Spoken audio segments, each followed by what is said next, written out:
کہتے ہیں کیا بریلوی امام کے پیچھے نماز پڑھ سکتے ہیں؟ بچے تو سے ابھی سے اتنا چھوٹا سا بچہ ہے اور تو دیوبندی بریلوی میں پھنس گیا.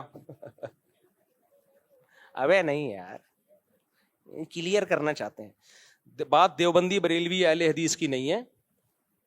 اگر کسی کا عقیدہ شرکیہ ہے, وہ نبی صلی اللہ علیہ وسلم کو ہر جگہ حاضر ناظر سمجھتا ہے, مختار کل سمجھتا ہے, وہ سمجھتا ہے آپ کے پاس ہر چیز کا علم ہے, یعنی عالم الغیب ہیں آپ صلی اللہ علیہ وسلم بغیر کسی تعویل کے, تو چاہے وہ دیوبندی ہو, چاہے وہ اہل حدیث ہو, چاہے وہ بریلوی ہو, اس کے پیچھے نماز نہیں ہوتی.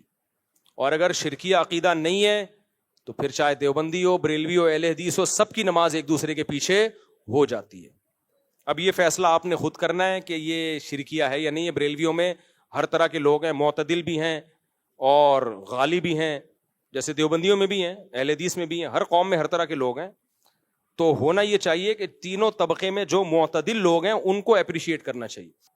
بھائی پھر آپ خود فیصلہ کرو, یہ مسجد کا امام متشدد ہے معتدل ہے, میں نے تو ایک اصول اور ضابطہ بیان کر دیا, ٹھیک ہے نا.